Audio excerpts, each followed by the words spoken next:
Selamat siang. Kita di sini sebenarnya ada agenda untuk gugatan lain, ya. Di mana di KPU kan kita sudah di petun sudah agenda gugatan membatalkan surat keputusan KPU tentang pencalonan presiden 2014 dan 2019. Di DKPP kita sudah melaporkan perbuatan pelanggaran etiknya karena menerima persyaratan fotokopi ijazah terlegalisir tanpa tanggal, ya, melanggar peraturan perundang-undangan. Itu kode etik yang menerima pejabat KPU-nya. Di Pengadilan Negeri Jakarta Pusat juga kita sedang menggugat perbuatan melawan hukumnya, ya, terhadap Undang-Undang Administrasi Nomor 30 Tahun 2014, Peraturan Menteri Pendidikan Nasional Nomor 59 Tahun 2008, dan Keputusan Menteri Pendidikan dan Kebudayaan Nomor 324 Tahun 1997. Nah, di sini kita masuk ke gugatan intinya. Ini yang keberapa tadi? Tadi udah ada yang di DKPP, di PT UN, di PN Pusat, dan ini yang keempat. Ini yang keempat. Oke. Jadi yang ini Pak, ini sebenarnya intinya, untuk membongkar ijazah. Membongkar keaslian ijazah. Oke. Ya. Jadi ijazah dan ijazah itu sama ya, guys. Ijazah ya. Sama. Nah, kita kesini memastikan kita kan sudah 3 kali mengirim somasi ke KPU. Oke. Ini belajar dari pengalaman di NO-nya gugatan CLS di Solo karena notifikasi 60 hari katanya kan. Ya. Nah, kita sabar mengikuti sampai lebih dari 60 hari. Setelah kita bersurat 60 hari yang lalu, kita kirim lagi surat notifikasi kedua supaya dijawab. Kita kirim lagi surat ketiga supaya dijawab. Nah, kita ternyata tadi datang kemari, kita kasih notifikasinya batas waktu cuma 3 hari. Ternyata mereka belum punya jawabannya, ya. Oke. Akibatnya ya minggu depan kita sudah bisa pastikan ya Pak ya, bersama Pak beliau Toko Publik Bang Marwan, Forum TNI Pak Lasma Muryono sama Jenderal Sunarko, ya. Kita akan lakukan gugatan CLS.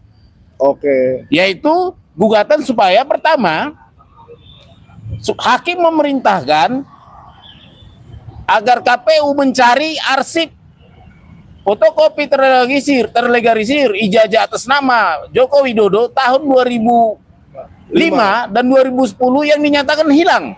Oh, di KPU Solo. Di KPU Solo. Kenapa ini penting? Karena isunya di situ adalah insinyur, Dr. bukan insinyur. Kenapa hilang arsip sepenting itu? Ya. Itu harus hakim nanti memerintahkan supaya dicari. Bila perlu dibuat pengumuman besar, namanya dimasukkan namanya ke istilah DPA, daftar pencarian arsip. Seperti DPO ya? DPO lah, DPO sama DPA. Daftar pencarian orang, ini daftar pencarian arsip. Iya, karena arsip itu punya roh. Waduh. Roh masa lalu yang menceritakan apa yang terjadi di masa lalu. Berarti menurut Pak Bona sepenting itu? Menurut saya itu paling penting. Itu jati diri negara. Jati diri Warga Kota Solo ya? Kota Solo. Siapa wali kotanya. Berarti sekarang identitas Kota Solo ini semakin nggak jelas karena kehilangan arsip itu ya? Berarti mereka tidak menghargai wali kotanya. Ya. Ingin menghilangkan sejarah wali kotanya. Ya, betul. Kan itu simpel saja ya. Wali kota mungkin Kota Solonya tidak tertarik untuk menampilkan pendidikan wali kotanya sebelumnya. Ya. Dengan menghilangkan arsip itu. Betul. Nah, yang kedua, yang terpenting adalah kita juga memaksa melalui hakim, ya, supaya KPU melalui Undang-Undang Kearsipan ini, ya. Oh, ini Undang-Undang Kearsipan di print ya? Iya. Setebal ini. Setebal ini. Supaya KPU menyerahkan arsip-arsipnya yang dari 2005, 2010, 2012, 2014, 2019 menyerahkan ke ANRI. Oke. Nanti ANRI harus memeriksa keaslian arsip-arsip yang itu disandingkan dengan keaslian dari sumber asli fotokopi. Ya. Jadi nanti melalui undang-undang ini kita berharap Bapak Joko Widodo menyerahkan aslinya sesuai dengan undang-undang. Ada di pasal 69 ya, kebacakan ya. Lembaga kearsipan berwenang melakukan autentikasi arsip statis dengan dukungan pembuktian. Pembuktiannya ini di bawah aslinya. Oke. Nah, ini nanti kalau publik mau lebih jelas, baca nanti di Peraturan Kepala ANRI Nomor 1 Tahun 2023. Di situ jelas disebut bahwa autentikasi harus dilakukan dua hal. Pertama, fotokopinya, dan kedua sumber asli fotokopinya itu harus diautentikasi. Harus dibawa. Harus dibawa. Nah, nanti kalau ternyata nanti Andri sudah mengautentikasi, ternyata ada publik yang tidak puas karena ini produk TUN, publik nanti bisa menggugat, meminta supaya diautentikasi di laboratorium yang diinginkan oleh penggugat. Oke. Bisa aja nanti kita warga negara pingin ke Jerman atau kemana seperti itu. Tidak masalah karena ini produk TUN. Tata usaha negara. Iya. Oke. Dan yang ketiga kebetulan ini terkait dengan surat kita untuk yang kemarin di TUN kan kita sudah tolak ya. Ya. Ditolak hakim, disemisal dan kita cabut. Nah, untuk mengulang kembali yang di TUN, kita berbuat surat, mengirim surat. Nah, setelah surat ini kita kirim, nanti kita akan lanjut minggu depan juga lanjut lagi ulang TUN-nya. Oke, jadi itu yang di PT UN kemarin dicabut bukan berarti Pak Bonatua menyerah ya? Bukan, justru kita menyempurnakan kekurangan kita. Oke. Jadi memang dulu ada hakimnya bilang itu 90 hari telat. Nggak boleh diteruskan, tapi kita memaksa. Iya. Sebenarnya bisa ada triknya begini, bersurat dulu supaya ibaratnya membangkitkan yang mati. Ya ini namanya membangkitkan yang mati. Dengan begitu nanti unsur 90 hari kita sudah lewati. Ya, 90 harinya dihitung sejak tanggal ini. Tanggal 20 ini. Oke. Plus 10 hari ya. 10 hari kan mereka punya waktu jawab 10 hari kerja, tapi nggak dijawab-jawab juga nih.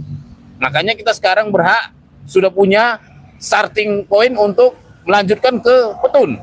Oke. Itu. Sebelum saya ke bapak-bapak yang membersamai, saya mau tanya Pak Bona. Kemarin kan kita sempat ke DKPP yang saya dijadikan saksi, padahal menyaksikan sedikit saja, nggak apa-apa. Di mana ketua KPU yang masih aktif sekarang datang. Ya. Semua komisioner KPU datang dan mereka mengaku mereka sendiri sudah membaca langsung Ya. surat-surat dari Pak Bonatua. Berarti kan mereka sudah punya perhatian khusus Ya. terhadap surat kalau datangnya dari Bonatua Silalahi, kira-kira begitu.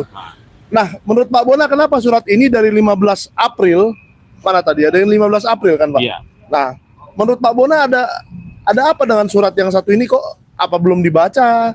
Apa masih dipikir-pikir? Apa memang susah untuk dijawab surat ini? Sebenarnya apa ya? Mereka tadi sudah jawab, sudah dibaca.